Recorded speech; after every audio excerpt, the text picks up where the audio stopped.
नमस्कार। जगतगुरु भगवान श्री कृष्ण जी के चरणों में कृतज्ञता पूर्वक वंदन करता हूँ।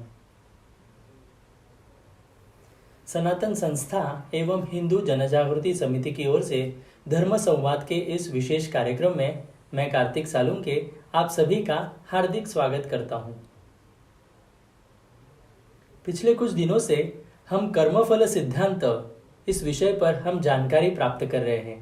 इसमें हमने कर्म क्या है, सुख दुख के कारण क्या है, ये हमने जानकर लिए। कर्मफल सिद्धांत एवं पुनर्जन्म सिद्धांत क्या है, ये भी हमने समझ कर लिया।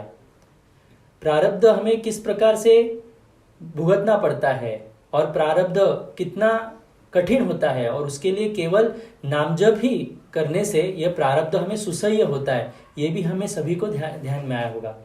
आज भी हम प्रारब्ध भुगतने के लिए क्या ज्योतिष शास्त्र का उपयोग हम कर सकते हैं, इसका मार्गदर्शन ले सकते हैं, ऐसे इस विषय में हम जानकारी लेने वाले हैं। हमारे साथ इस धर्म संवाद में सद्गुरु डॉक्टर चारुदत्त पिंगले जी उपस्थित है। सद्गुरु डॉक्टर चारुदत्त पिंगले जी हिंदू जनजागृति समिति के राष्ट्रीय मार्गदर्शक हैं तथा अध्यात्म के अधिकारी संत हैं। मैं उनका इस कार्यक्रम में हार्दिक स्वागत करता हूं। नमस्कार सद्गुरु डॉक्टर पिंगले जी। नमस्कार कार्तिक जी। हमने ज्योतिष शास्त्र से संबंध में कल जानकारी प्राप्त करवा कर ली थी।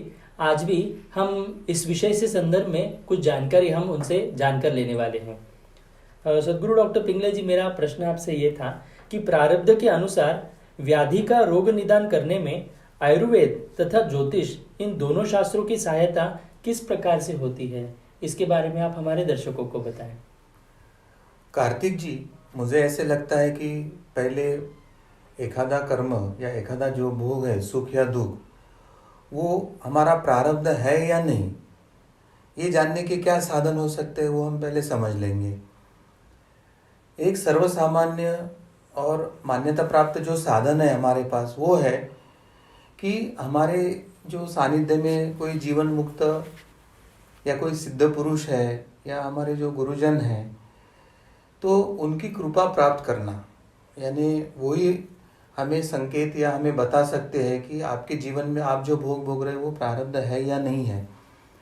परंतु सामान्यतः गुरुजन या सिद्ध पुरुष हमको इस बारे में दिशा देने के बजाय वो हमें साधना करो और आध्यात्मिक उन्नति के मार्ग पर जाओ, यही दिशा दर्शन देते हैं।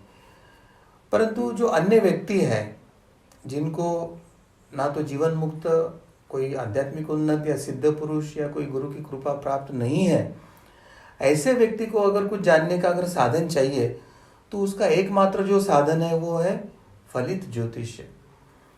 यानी ज्योतिष शास्त्र में व्यक्ति के जन्म के समय को लेकर, उस समय की ग्रहों की स्थिति, जन्म के समय क्या लग्न है, इसके आधार पर एक जन्म कुंडली बनाई जाती है। जन्म कुंडली के साथ वर्ष कुंडली होती है, प्रश्न कुंडली होती है तथा गोचर तथा सामूहिक शास्त्र की कुछ विधियां हैं जो व्यक्ति के प्रारब्ध के बारे में विचार करती है और उसके आधार पर व्यक्ति के जीवन में, वर्तमान में या भविष्य में आने वाले सुख दुख के काल का या प्रसंगों का उसके द्वारा आकलन किया जा सकता है। अब ये जो चिकित्सा ज्योतिष है, इसमें इन विधियों के सहारे व्यक्ति के जीवन में आने वाले रोग या व्याधियां कौन से हैं, इसके संभाव्य निर्णय किए जाते हैं और उसके आधार पर ज्योतिषीय कारण को दूर करके व्यक्ति के जीवन में आने वाले व्याधि या रोगों के ऊपर उपाय भी किए जाते हैं। तो चिकित्सा ज्योतिष, ये ज्योतिष की एक ऐसी शाखा है जो व्यक्ति के जीवन में आने वाले व्याधि या रोग के बारे में वो पूर्व संकेत करते हैं और उसके लिए उपाय बताते हैं। और इसलिए ज्योतिष चिकित्सा को एक रोग निदान की विद्या भी कहा जाता है। यानी ये डायग्नोसिस, रोग निदान, यानी उसके कारणों का जो आता पता है वो ज्योतिष लगाता है। परंतु क्या ये केवल संकल्पना हमारी ही परंपरा में है? तो ऐसे बिल्कुल नहीं है। पाश्चात्य जगत में भी इसके संकल्पना का उपयोग करना शुरू हुआ है और अंग्रेजी में उसको मेडिकल एस्ट्रोलॉजी कहा जाता है। यानी मेडिकल एस्ट्रोलॉजी का मतलब क्या है कि एस्ट्रोलॉजिकल आपकी जो ज्योतिष की ग्रह की स्थिति है उसके आधार पर आपके जीवन में आने वाले संभाव्य बीमारियों, रोग या व्याधियों के बारे में प्रेडिक्शन करके उस तरह की एक उपचार पद्धति रुग्ण को या पेशेंट को दी जाती है। अब प्राचीन समय में भी भारत में पीयूष पाणी, ये जो एक आयुर्वेदिक चिकित्सक थे, वो ज्योतिषी शास्त्र के ज्ञाता भी थे और वो किसी भी अपने रुग्ण की किसी गंभीर रोग की चिकित्सा के पूर्व उसके जन्म कुंडली तथा अन्य ज्योतिषीय आधार लेकर उस व्यक्ति के जीवन यानी आयुष्य तथा उसके जीवन में किस समय क्या साध्य होने वाला है, सुख दुख, इसका विचार किया करते थे और उसके आधार पर उसको औषधीय और ज्योतिषीय उपचार दिया करते थे। अब ऐसे इसमें महत्व की बात क्या देखते थे वे कि क्या मैं जिस रुग्ण को जांच कर रहा हूं उसका आयुष्य नष्ट हो चुका है या उसको अभी और जीवन में आयुष्य उपलब्ध है।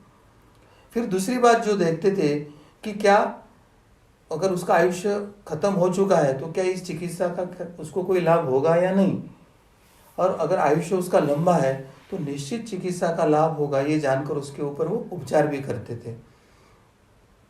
अब इसके लिए मैं शास्त्रों का या महापुराणों का एक संदर्भ भी आपको देना चाहता हूँ। श्रीमद् देवी भागवत के महापुराण में एक कथा आती है और इस कथा में ऐसे बताया है कि महर्षि कश्यप, इनको जब यह ज्ञात हुआ कि जो राजा परीक्षित है उसकी मृत्यु सर्पदंश से होगी, तो महर्षि जी ने सोचा था कि मुझे अपनी जो सर्प विद्या है वो सर्प विद्या का उपयोग करके राजा परीक्षित के प्राणों की रक्षा करना चाहिए, ऐसे विचार उनके मन में आए। और महर्षि कश्यप की उस समय वैशिष्ट क्या था कि उस काल में वह ख्याति प्राप्त विश्व वैज्ञानिक थे। अब विश्व वैज्ञानिक यानी किसी के ऊपर अगर विष प्रयोग या सर्पदंश इत्यादि होते थे तो उस विष का जो परिणाम है उसको नष्ट करके उस व्यक्ति को जीवन दान देना, ये उनका एक बड़ा अधिकार था उस क्षेत्र में। और वो विश्व वैज्ञानिक होने के कारण वे तुरंत महर्षि जो थे वो राजमहल की ओर प्रस्थान के लिए निकल गए। और मार्ग में जब जा रहे थे तो उनको तक्षक जो नाग थे वे स्वयं मिले और तक्षक जो नाग था वो स्वयं राजा परीक्षित को डसने के लिए जा रहा था।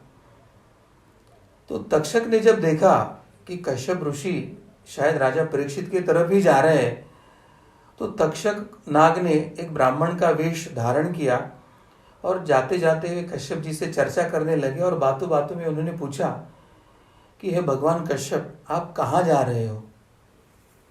अब ये महत्व की बात मैं यहाँ इसलिए कहना चाहता हूँ कि उन्होंने कश्यप ऋषि को भगवान कहा है, यानी उनकी साधना और अधिकार इतना बड़ा था कि वो साक्षात भगवान स्वरूप थे और वो जिनके ऊपर उपचार करते थे तो उनको जीवन दान मिलना ही था।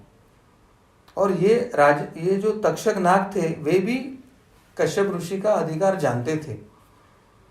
और जब ब्राह्मण वेश वाले तक्षक नाग ने यह प्रश्न महर्षि कश्यप जी को किया तो कश्यप जी ने उत्तर दिया कि मुझे ऐसे ज्ञात हुआ है कि राजा परीक्षित की मृत्यु जो है वो तक्षक नाग के दंश से होनी है, तो मैं अपने अगध प्रयोग यानी विष विज्ञान का जो शास्त्र है उसका प्रयोग करके राजा के शरीर को विष रहित कर दूंगा और जिससे मुझे भी धन और यश की प्राप्ति होगी और राजा का भी प्राण बच जाएगा।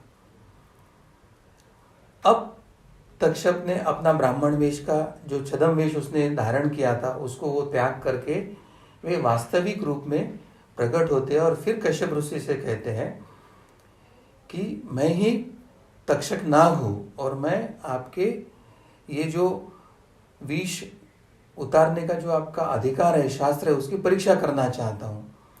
और बाजू वाले एक हरे भरे वृक्ष की तरफ हाथ दिखाकर तक्षक महर्षि कश्यप जी से कहते हैं कि मैं इस हरे भरे वृक्ष को अभी दंश करूंगा और मेरे विष का प्रयोग करूंगा, परंतु हे महर्षि, आप अपनी पास जो विद्या है वो विद्या का प्रयोग करके मुझे दिखाइए कि आपका इस क्षेत्र में अधिकार क्या है।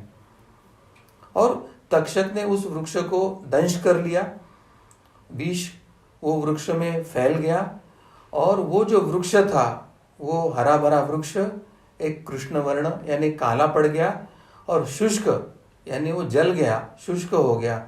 इस तरह का उसका रूप उस समय निर्माण हो गया। यानी विष में जो अग्नि था, दाह था, उसके कारण हरा भरा वृक्ष जलकर शुष्क हो गया था।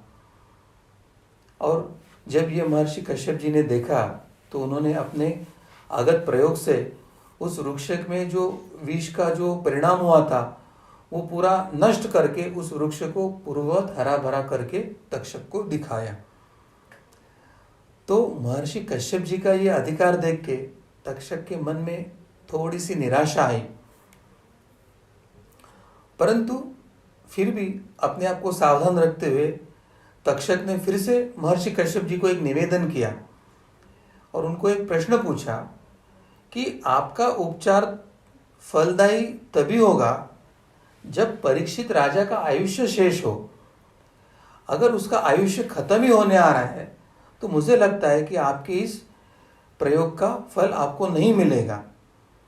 यदि वह गतायुषी हो गया यानी उसको मृत्यु हो गया तो आपको आपके कार्य में यश प्राप्ति नहीं होगी और आपकी जो अपेक्षा है कि धन और यश प्राप्त होगा उससे आप वंचित रहोगे।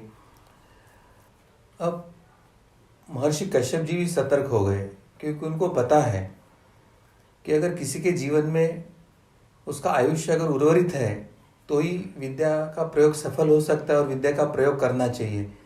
अन्यथा जिसका मृत्यु भगवान ने ही तय किया है तो उसमें हस्तक्षेप करना नहीं, ईश्वरी न्याय में हस्तक्षेप करना जैसा है।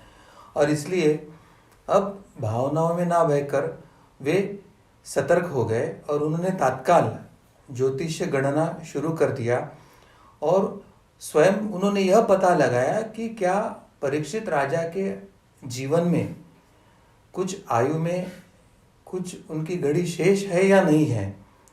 और जब उन्होंने यह जान लिया कि परीक्षित राजा के जीवन में अब कोई आयुष्य उर्वरित नहीं है, उनकी जीवन की घड़ी समाप्त होने के लिए आ गई है, तो अब उन्होंने परीक्षित राजा को सहायता को जाने का विचार त्याग दिया और उसी स्थान से वे अपने आश्रम के लिए लौट गए। यानी वो तक्षक नाग को भी कितना शास्त्र पता था और महर्षि कश्यप भी कितने बड़े अधिकारी थे और ईश्वर के न्याय में वो हस्तक्षेप नहीं करना चाहते थे। ये दोनों बातें हमको इस कथा महापुराण के माध्यम से हमें जो धर्म सिखाना चाहता है वो हमें सीखनी चाहिए।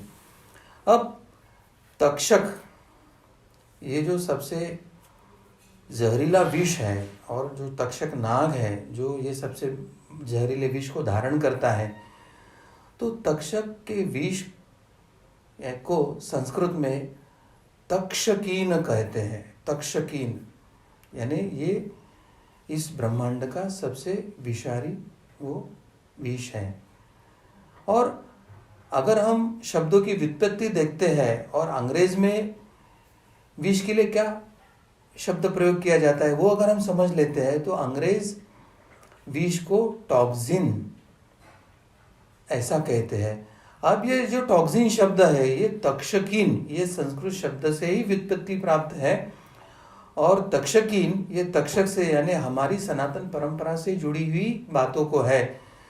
तो बहुत सी बातों में हमको ये संदर्भ मिलेगा कि अंग्रेजों ने हमारे संस्कृत श्लोकों से, पुराणों से, हमारे शास्त्रों से कुछ बातें लेके उनको सम शब्दों को अंग्रेजी में परिभाषित करके उन्होंने वो अपने नाम पर जो कुछ संशोधन या विज्ञान को अपने नाम पर जो छापा है वो अधिकतम हमारे सनातन धर्म के शास्त्र से ही चुराया हुआ है। यह हमें समझने की आवश्यकता है। तो इस तरह से यह पुराणों की जो अनेक घटनाओं का वर्णन है वो हमारे दैनंदिन जीवनों के लिए कितनी दिशा दर्शक होती है, उसका सार क्या है, उसका बोध क्या है, हमें सीखना क्या है, यह जानकर हम आध्यात्मिक अधिकारी व्यक्तियों से पुराणों को समझने का प्रयास करते हैं। हमारे धर्मशास्त्रों को, हमारे धर्म परंपरा जो ऋषि मुनियों की जो कथाएं हैं, गुरु शिष्य परंपराओं की जो कथा है वो समझने का अगर हम प्रयास करते हैं तो हम सही बोध लेकर हमारे धर्म को समझने की स्थिति में आते हैं।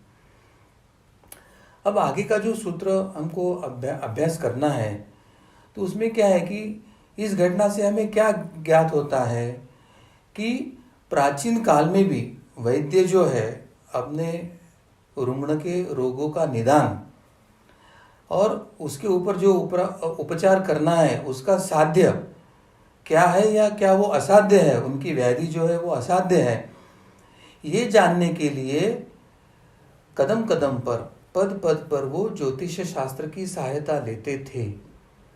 और इसलिए हमारा जो योग रत्नाकर यह जो ग्रंथ है उसमें स्पष्टता से कहा है, औषधम मंगलम मंत्रो हयन्याश्च विविधा क्रिया यस्या युस्तस्य सिद्धंति न सिद्धंति गतायुषि। अर्थात इस श्लोक में ये योग रत्नाकर यही कह रहा है कि चाहे औषध हो, अनुष्ठान हो, मंत्र, यंत्र, तंत्र इत्यादि सभी जो बातें हैं वो रोगी के लिए तभी सिद्ध हो सकती है जब उसके जीवन में कुछ आयु शेष हो, और जिसकी जीवन में अब आयु शेष ही नहीं है और ईश्वर की इच्छा से जिसका अब आयुष्य खत्म होकर मृत्यु आना तय है, उसके लिए इन क्रियाओं में से कोई सफल होने की आशा नहीं की जा सकती है। यानी कितनी बड़ी जो बात, एक आध्यात्मिक रहस्य की बात योग रत्नाकर हमें सिखा रहा है, वो हमें यहाँ समझने की आवश्यकता है। परंतु यद्यपि रोगी तथा रोग ये दोनों को देखकर परख कर रोग की साध्यता या असाध्यता या आसन्न मृत्यु इत्यादि ज्ञान के हेतु हमें चरक संहिता, सुश्रुत संहिता, भेल संहिता, अष्टांग संग्रह, अष्टांग हृदय, चक्रदत्त, शारंगधर, भाव प्रकाश, माधव निदान, योग रत्नाकर तथा कश्यप संहिता आदि आयुर्वेदीय ग्रंथों में हमें अनेक सूत्र दिशा दर्शन के लिए दिए हैं। परंतु रोगी या किसी भी व्यक्ति की आयु, इसका निर्धारण यथार्थ रूप से बिना ज्योतिष के सहायता से हमें संभव नहीं, और इसलिए आयुर्वेदिक उपचार हो या कोई भी उपचार हो, ज्योतिष की सहायता लेकर हम अगर हमारे जो रुग्ण है उसके उर्वरित जीवन की स्थिति जान लेते हैं तो हमारे उपचारों की सफलता, साध्यता का हम एक अनुमान करने में संभव होते हैं। परंतु ये सब बातें रुग्णों को बताना आवश्यक नहीं होती है, मगर इसका एक महत्व का जो एक नियम होता है कि कोई भी आयुर्वेदाचार्य किसी के रुग्ण के जीवन में अगर उसकी आयु उर्वरित नहीं है तो वो रुग्ण को बताते नहीं और वो उपचार रोकते भी नहीं। वैसे उनके यथाशक्ति वो उपचार करके रुग्ण को आश्वस्त करने का प्रयास जरूर करते हैं। तो यह भी हमें ध्यान में रखने की आवश्यकता है। जी सदगुरु डॉक्टर पिंगले जी, यदि हमें पता चलता है कि हमें कुछ व्याधि होने वाली है, या तो हम ज्योतिष के पास जाकर उसके बारे में मार्गदर्शन लेते हैं और उस पीड़ा को टालने के लिए हमें जो ज्योतिष में उपाय बताए गए तो उस अनुसार हम उपाय करते हैं, तो इसका क्या लाभ होता है हमें, तो उसके बारे में भी आप हमें बताएं। जैसे हमें कोई पीड़ा होती है या कुछ व्याधि होने की संभावना होती है और हम ज्योतिष के पास जाते हैं तो ज्योतिष शास्त्र के अनुसार वो अलग अलग उपाय हमें बताते हैं। उदाहरण के तौर पर अगर हम देखते हैं तो समझो कोई ग्रह पीड़ा उस समय हमारे कुंडली में आती है। अब ग्रह पीड़ा का मतलब क्या है कि वो ग्रह से जो ऊर्जा वो व्यक्ति प्राप्त कर सकता है तो उसकी वो ग्रह से ऊर्जा प्राप्त करने की क्षमता कम हो जाती है, तो वो ग्रह के स्पंदने ग्रहण करने की क्षमता उस व्यक्ति से कम होने के कारण उसके जीवन में वो व्याधि आने की संभावना होती। तो ऐसे इसमें ज्योतिष क्या करते हैं, वो उसे उस ग्रह की जो स्पंदने खींचने वाले कुछ रत्न होते हैं, वो रत्न विशिष्ट धातु में अंगूठी में वो व्यक्ति को हाथ में धारण करने के लिए कहते हैं। अब उससे क्या होता है कि जब वो पीड़ित संभाव्य पीड़ित व्यक्ति या व्याधि वाला जो व्यक्ति है, जब वो विशिष्ट धातु में विशिष्ट ग्रहों के स्पंदने खींचने वाले कुछ रत्नों को वो धारण करता है, तो वो रत्न क्या करता है कि ये व्यक्ति की जो कमी है वो उस ग्रह से वो उसके स्पंदने अपने तरफ आकर्षित करके व्यक्ति के वो अंदर स्थानांतरित करता है। तो व्यक्ति जहाँ क्षमता कम पड़ रही थी तो वो उसका सप्लीमेंट करता है, मतलब उसका वो पूर्ति करता है। और उस कारण ग्रह पीड़ा जो उसके जीवन में आना संभव था वो अब ग्रह पीड़ा का परिणाम जो है उसके जीवन में धीरे धीरे कम होने लगता है। तो ऐसे उस व्यक्ति को ज्योतिष शास्त्रीय उपचारों से उसके जीवन में व्याधि या पीड़ा पर मात करने के लिए सहायता होती है।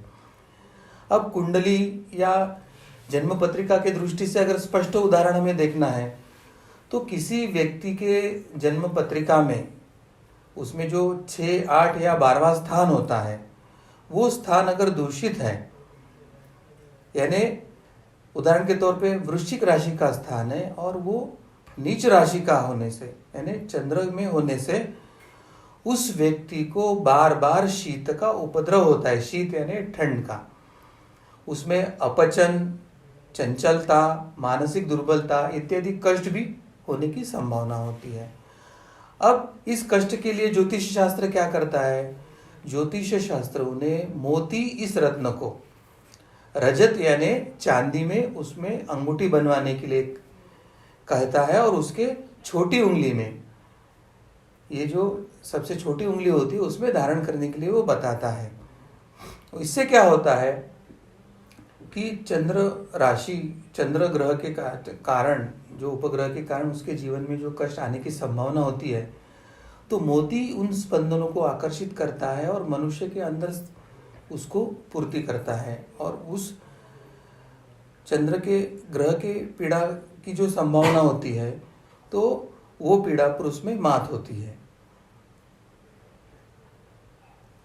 अब रत्न उच्च श्रेणी का, अब यहाँ पे सबसे महत्व की बात क्या है कि वो रत्न उच्च श्रेणी का होना बहुत आवश्यक होता है। और कभी कभी कष्ट निवारण हेतु कई बार ज्योतिष जो है वो नारायण नाग बलि ऐसे कुछ विधान या अनुष्ठान भी करने के लिए अपने रुग्ण को या कष्ट करने वाले होने की संभावना वाले व्यक्ति को बताते हैं। तो आवश्यकता अनुसार अगर हम ज्योतिषीय उपाय करते हैं तो अपने जीवन के कष्टों पर हम मात कर सकते हैं, कष्ट सुसह्य हो सकते हैं। इस तरह का अनुभव अनेक लोगों को आया है, आता है और इसलिए ही लोग बार बार ज्योतिषी की तरफ जाते हैं। ये हमको समझने की आवश्यकता है। जी सदगुरु डॉक्टर पिंगले जी, आपने अभी जिस प्रकार से बताया तो पीड़ा दूर करने के लिए हमें ज्योतिष शास्त्र का कैसे उपयोग होता है ये हमने समझ कर लिया, परंतु प्रारब्ध के विषय में मार्गदर्शन करने में ज्योतिष शास्त्र की मर्यादा क्या है, तो इसके बारे में भी आप हमें बताएं। ये निश्चित है कि ज्योतिष शास्त्र आपको दिशा दर्शन तो दे सकता है, मगर प्रारब्ध यानी कोई व्याधि, कोई कष्ट ये प्रारब्ध के कारण आया है या अन्य कारणों से आया, यह बताने के लिए उसकी एक मर्यादा है। क्योंकि अध्यात्म शास्त्र एक सिद्धांत है, जितनी व्यक्ति उतनी ही प्रकृतियां और उतने ही प्रारब्ध, क्योंकि सभी का प्रारब्ध एक सा होना अत्यंत असंभव होता है। अब उदाहरण के तौर पर अगर हम देखते हैं तो एक ही समय पर एक गांव या प्रांत या देश में या पूरे विश्व में कई बालक जन्म लेते हैं। उनमें से बहुत से लोगों का नक्षत्र लग्न समान होता है, तब भी उनका भाग्य भिन्न भिन्न ही होता है। प्रत्येक के पूर्व जीवन के लेन देन या कर्म जो है, कर्मफल है, उसका आध्यात्मिक आचरण, इन बातों पर भी उन व्यक्तियों का भाग्य निर्भर होता है। एक साथ एक समय जन्म लेने वाले अनेक व्यक्तियों के मुखमंडल पूर्णता भिन्न होते हैं, उनकी शरीर रचना भिन्न होती है, उनका रंग, नाक, नक्शा भिन्न होता है, उनका व्यवहार भिन्न होता है, बोलने की या पसंद नापसंद की जो उनकी आदत है वो भिन्न होती है। ये सब जैसे भिन्न होती है उसी तरह से सभी का प्रारब्ध भिन्न होने के कारण ज्योतिष शास्त्र हर व्यक्ति के प्रारब्ध के बारे में कुछ बताने के लिए उसकी बहुत सी मर्यादाएं होती है। और इसके साथ हर व्यक्ति का क्रियामान कर्म वो भी भिन्न होने के कारण ज्योतिष शास्त्र पर अनुमान पूर्णतः सत्य होना असंभव होता है। और इसलिए ज्योतिष शास्त्रों को, संकेत को जानकर अपने जीवन में आने वाला इष्ट और अनिष्ट यानी पाप के फल भोगने का काल और पुण्य के फल भोगने का काल जानकर योग्य उपाय करते हुए मनुष्य को साधना ही करते रहना चाहिए। ये सबसे बड़ा बात समझकर अगर हम अपने कर्म करते हैं तो हमारे जीवन में दुख निवृत्ति, कष्ट निवृत्ति सहज संभव है, ऐसे मुझे लगता है। सदगुरु डॉक्टर पिंगले जी, आपने अभी जैसे बताया तो ज्योतिष शास्त्र की मर्यादा क्या है ये हम सभी को ध्यान में आई। तो मेरा प्रश्न आपसे यही था कि प्रारब्ध पर विजय प्राप्त करने के लिए क्या कोई मार्ग है? हम पहले कुछ उदाहरण के ऊपर देख लेंगे कि प्रारब्ध पे कैसे मात किया जा सकता है। जैसे कि हमारे पास जमीन या खेत होती है, उसमें बीज बोया जाता है, फिर उसको उर्वरक, पानी इत्यादि जब हम सींचते हैं उसको, तो उसके बाद वो अंकुरित होकर उगता है। और आरंभ में ये छोटा सा अंकुर होता है, वो बाद में पौधा बनता है, कालांतर में वृक्ष बनता है, एवं यथा काल वो फल भी देना शुरू करता है। अब ये होगी एक सामान्य बीज की एक वृक्ष बनकर फल देने की प्रक्रिया, हमने अभी समझ लिया। अब इसमें थोड़ा बदलाव करते हैं। अगर हमने उसी बीज को जो हमको बोना है उसको अगर पहले हम अग्नि में पहले भूनते हैं और फिर उसको अगर हम बोते हैं, हम उसको उर्वरक तथा पानी इत्यादि सींचते हैं, तो हमें क्या परिणाम मिलता है? अब बीज वही है, परंतु भूनने के बाद वो बीज में जो अंकुरण की क्षमता है वो नष्ट होने के कारण अब ना तो वो बीज अंकुरित होता है, ना तो पौधा बनता है, ना तो वृक्ष बनता है, ना तो फल देता है। अब इसी तरह से हम हमारे प्रारब्ध या भाग्य के संदर्भ में चिंतन करेंगे। यानी हमने जो कुछ अच्छे बुरे कर्म किए हैं वो कर्म हमारे संस्कार के रूप में होते हैं। हमारे ये जो संचित कर्म होते हैं वो तो पूर्णतः बीज स्वरूप में होते हैं, और प्रारब्ध कर्म जो है उसमें के कुछ संस्कार हमारे जागृत और एक्टिव होते हैं जिसका फल हम भोग रहे हैं, और अन्य जो संस्कार होते हैं वो फिर भी हमारे चित्त में बीज के स्वरूप में ही होते हैं।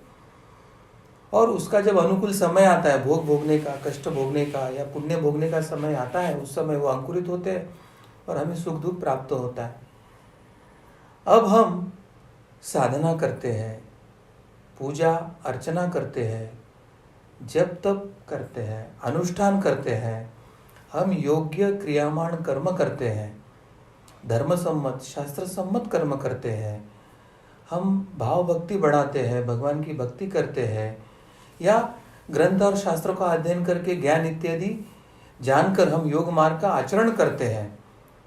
अब इसका जीवन में क्या परिणाम होता है? व्यक्ति के जीवन में उसको वैराग्य की प्राप्ति होनी है, इच्छा का नाश होता है, उसकी जो अपनी माया में या दैनंदिन जीवन में जो एक भौतिक विश्व होता है उसमें जो आसक्ति होती है वो आसक्ति नष्ट होती है, वो अनासक्ति की तरफ बढ़ता है। अब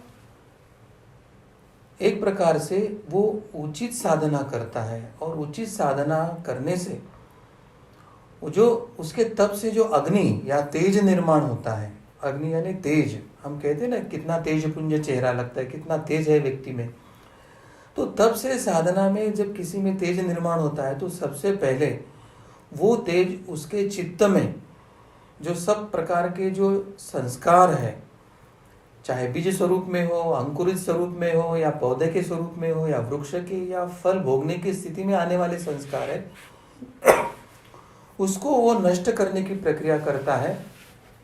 बीज है उसका तो अंकुरण की क्षमता नष्ट करता है, यानी संचित ही जल जाता है। जो प्रारब्ध हमने भोगा ही नहीं उसके अंकुरण की क्षमता नष्ट करने के कारण प्रारब्ध के भोग नष्ट हो जाते हैं, और जो फल भोगने की स्थिति में वो सुसह्य रहते हैं।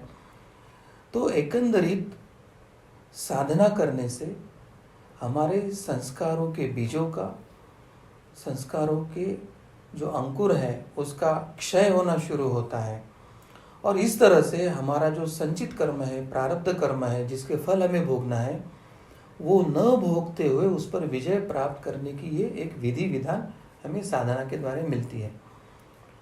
अब व्यक्ति पर हुए संस्कारों के कारण उसे सुख दुख की संवेदना होती है, या वो व्यक्ति सुख दुख अनुभव करता है।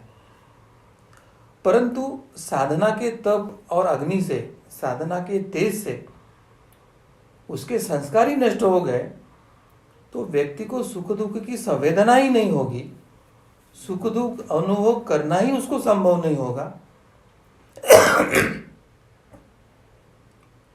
तो प्रारब्ध अनुसार देह भोग तो उसके टलेंगे नहीं, परंतु भोग, उसे भोग प्रतीत नहीं होंगे, वो भोग के ना तो दुख अनुभव करेगा ना तो सुख में फंसेगा, तो फिर वो भोग कैसे। और साधना से यही स्थिति प्राप्त होती है कि व्यक्ति सुख दुख के ऊपर उठता है, सुख के तरफ से भी साक्षी भाव देखता है और दुख के तरफ भी साक्षी भाव देखता है, और वो ईश्वर का जो गुण है सत्य चित आनंद, वो साधना से ईश्वर के आनंद की अवस्था की वो अनुभूति लेता है, अनुभव करता है, और इसलिए वो प्रारब्ध और संचित कर्मों पर नाश करता है। और इस तरह से व्यक्ति चाहे प्रारब्ध हो या संचित पर वो विजय प्राप्त कर सकता है, मगर केवल साधना और गुरु कृपा से, यह समझने की आवश्यकता है।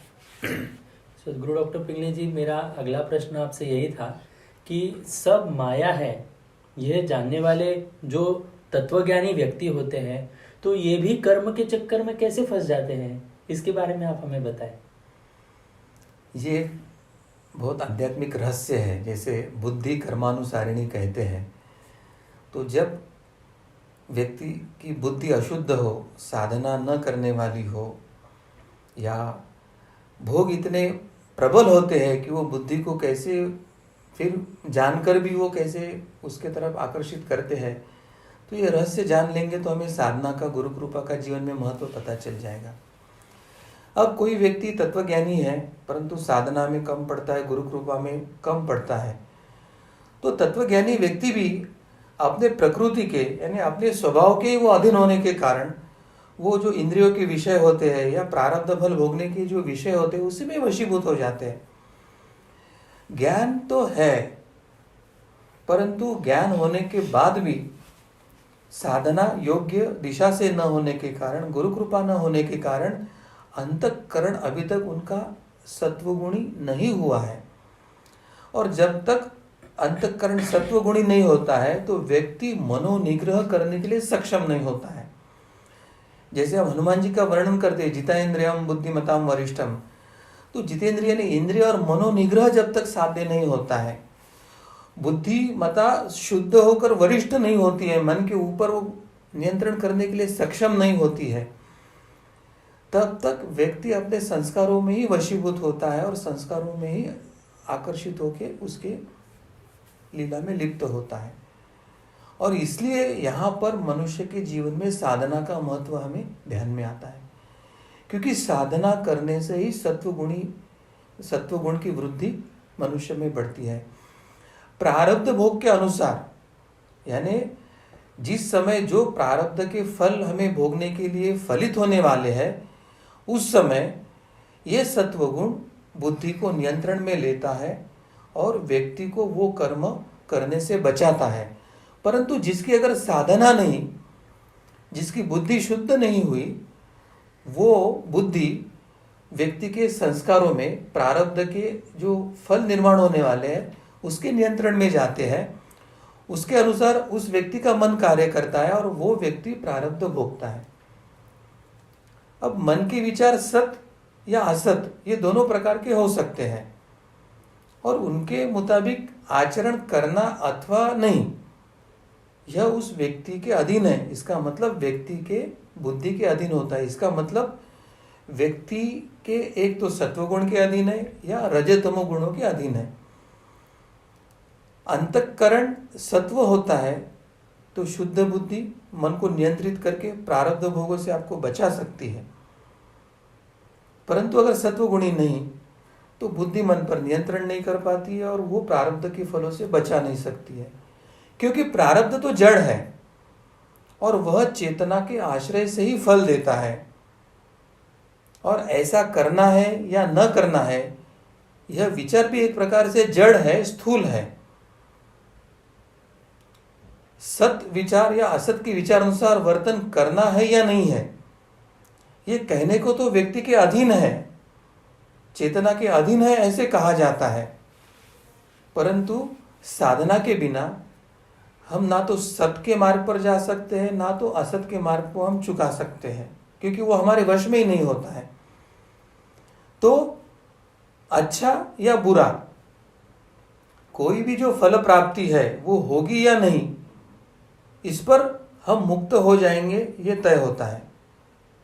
और साधना के कारण जब हम करना है या नहीं करना है तो क्यों करना है, नहीं करना है तो क्यों नहीं करना है, ये जानकर जब शुद्ध बुद्धि मन को नियंत्रित करके कर्म करती है, उस समय व्यक्ति वो साम्यावस्था को प्राप्त करता है। ये कब होता है? मनुष्य में जैसे जैसे सत्व प्रधान वृत्ति बढ़ती है, वैसे वैसे वो असत के विचारों से अपने आप दूर जाना शुरू करता है।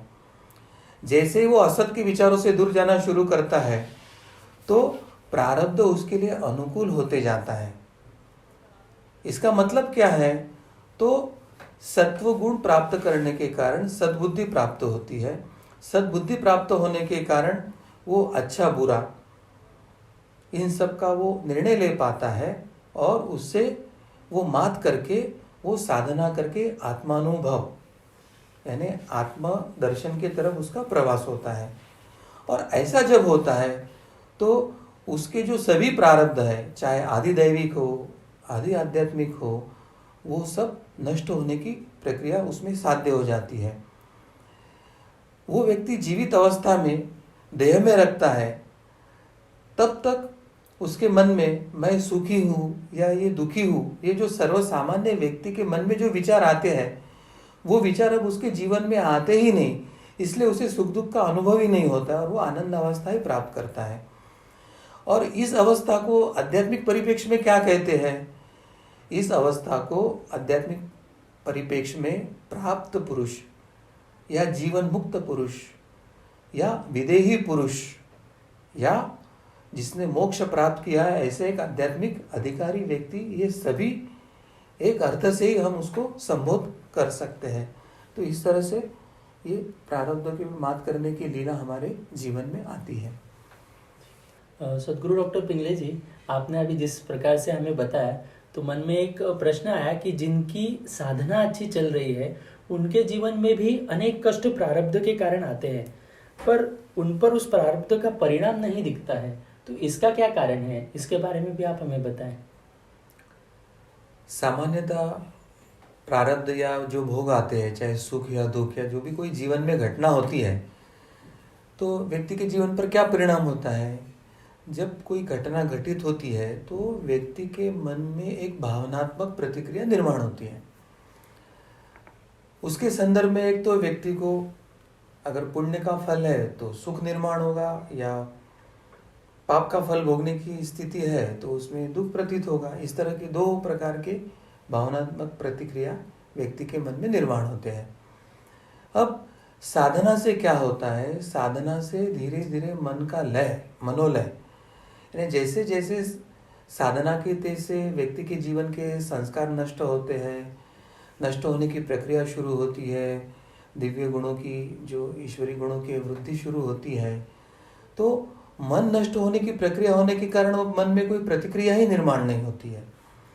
इसका क्या अर्थ हुआ कि व्यक्ति के प्रारब्ध के कारण, चाहे पुण्य हो या पाप हो, फलीभूत हुआ, परंतु व्यक्ति को उसके जीवन में ना तो सुख अनुभव हुआ ना तो दुख अनुभव हुआ, ऐसी स्थिति उसकी होती है। इसी को साक्षी भाव भी कहते हैं। और उसके आगे जाकर व्यक्ति जब आनंद स्वरूप ईश्वर से एकरूप होता है तो आनंद स्वरूप हो जाता है। तो ये सुख और दुख, इसके तरफ देखने की जब समदृष्टि होती है, ये व्यक्ति के जीवन में साक्षी भाव निर्माण होता है, वो साधना का ही फल होता है।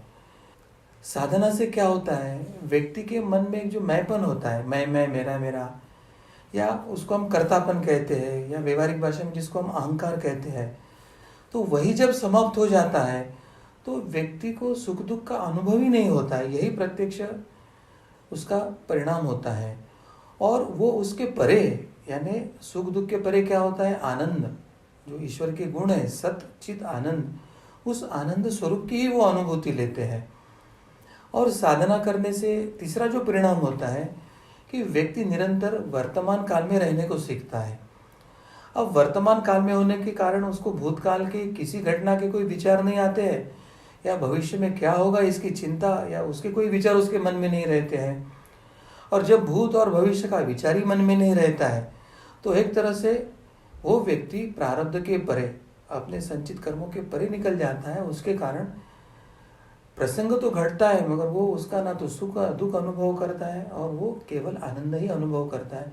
ऐसी लीला उसके जीवन में चलते रहती है कार्तिक जी। जी, सो गुरु डॉक्टर पिंग जी, पर जो साधक रहते हैं तो विविध साधना मार्ग से वो अपनी साधना करते रहते हैं। तो इस प्रकार से जो अनेक मार्ग के अनुसार साधना करने वाले हैं तो वो अपने प्रारब्ध को किस दृष्टि से देखते हैं, इसके बारे में आप हमें बताएं। ये तो निश्चित है कि विविध साधना मार्ग में विविध प्रकार की एक दृष्टि वो साधक के मन में निर्माण होती है और वो दृष्टि के कारण सुख दुख के तरफ देखने की जो उनकी दृष्टि होती है, वो साक्षी भाव होती है, उसका माध्यम वो अलग होता है। अब उदाहरण के तौर में हम कर्मयोग का देखेंगे। कर्मयोग में क्या होता है, कर्मयोगी जो होता है वो प्रारब्ध का स्वागत ही करता है। स्वागत यानी क्या है कि उसको ये ज्ञात रहता है कि मेरे पूर्व कुछ कर्मों का जो फल है वो चाहे मैं सुख या दुख के स्वरूप में भोग रहा हूँ, तो अब वो क्या करता है, सुख दुख से हर्षित या दुखी होने के बजाय वो उसका स्वागत करता है कि भाई मेरे पूर्व कर्मों के आप फल देकर वो कर्मों को ही नष्ट कर रहे, तो स्वागत के स्थिति में रहता है और प्रारब्ध भोगना यह साधना है करके वो समझ लेता है, इसलिए उसके तरफ वो आनंद से ही देखता है। और जो क्रियामान कर्म करना है वो ईश्वर को, धर्म को, शास्त्र को अपेक्षित ऐसा करने के कारण नए सुख दुख प्रारब्ध निर्माण नहीं होते और इसलिए वो अपने जीवन में प्रारब्ध और संचित पर मात करता है। ये कर्मयोग के हिसाब से हो गया। अब कर्मयोग की स्थिति ज्ञान योगी के जीवन में नहीं रहती है और भक्ति योग या अन्य योगों के में नहीं रहती है, तो ज्ञान योगी किस तरह से मात करता है वो अभी समझ लेंगे।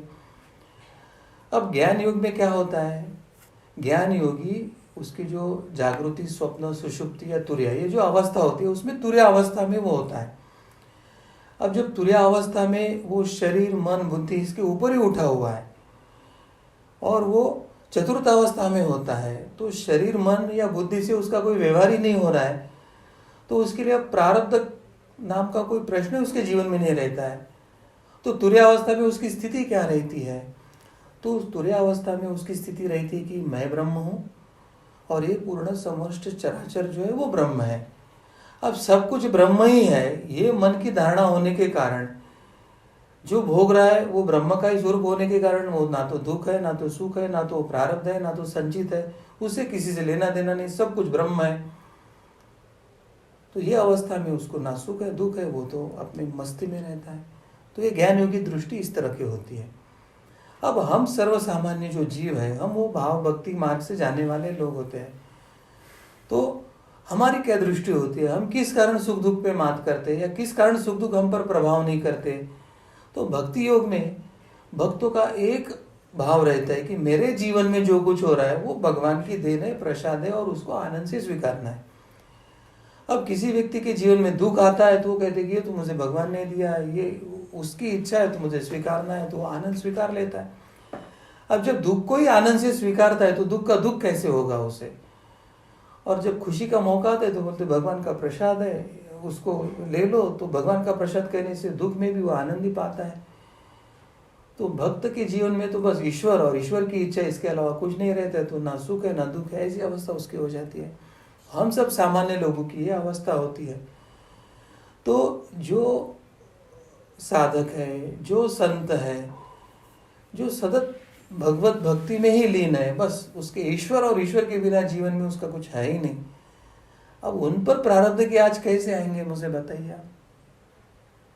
तो विविध साधना मार्गों, विविध योग मार्गों, माध्यम, साधना का माध्यम अलग होने के कारण उनकी आध्यात्मिक जो बैठक होती है, अधिष्ठान होती है, दृष्टि होती है, वो अलग हो सकती है, मगर सबका परिणाम एक ही होता है कि ये जो सब आध्यात्मिक उन्नति करने वाले लोग हैं वो सुख दुख के परे जाते हैं, वो अपने मस्ती में यानी अपने आनंद में, भाव भक्ति में लीन रहते हैं और उनके जीवन की एक दृष्टि अलग होती है। और इसलिए संत का चरित्र सर्वसामान्य जीवों को मार्गदर्शक होता है। अवतारों को जो चरित्र है, महाभारत, रामायण, वो हमारे लिए दिशा दर्शक है कि हमको किस राह से जाना चाहिए। और इस राह से जाते हैं तो ना तो कर्म है, ना तो कर्म फल है, ना तो प्रारब्ध है, ना तो संचित है, बस एक ही है, आनंद आनंद आनंद, इस तरह की लीला होती है ये। जी, बहुत बहुत धन्यवाद सद्गुरु डॉक्टर पिंगले जी। कर्मफल सिद्धांत इस धर्म संवाद के विशेष भाग में आपने जो हमारे सभी मन के प्रश्नों का उत्तर आप दे रहे हैं, हम सभी आपके प्रति बहुत बहुत कृतज्ञ हैं, हम आपका आभार व्यक्त करते हैं। आज हमने इस धर्म संवाद के माध्यम से प्रारब्ध पर अगर हमें मात करनी है तो उस पर उपाय एकमात्र है, वो है साधना। तो मैं आप सभी से निवेदन करना चाहूँगा कि हम सभी अवश्य साधना करें। साधना किस प्रकार से करनी है इसके बारे में सनातन संस्था द्वारा साधना यह ग्रंथ प्रकाशित किया गया है, आप इसका अवश्य अवलोकन करें। और साधना से संबंधित बहुत सारे अलग अलग ग्रंथों की श्रृंखला सनातन संस्था द्वारा प्रकाशित की गई है, तो आप सभी उसका अवश्य लाभ लीजिए, ऐसे मैं आप सभी से निवेदन करूँगा।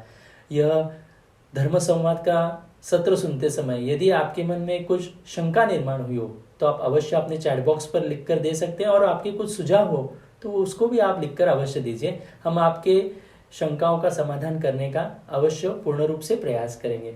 भगवान श्री कृष्ण जी की असीम कृपा से धर्म संवाद का यह विशेष कार्यक्रम यहीं पर संपन्न हुआ, ऐसे मैं घोषित करता हूँ। नमस्कार।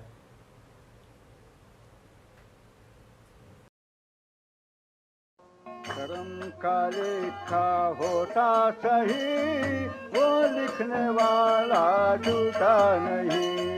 कर्म का लेखा होता सही, वो लिखने वाला झूठा नहीं। वो लिखने वाला झूठा नहीं। वो लिखने वाला झूठा नहीं। वो लिखने वाला झूठा नहीं। वो लिखने वाला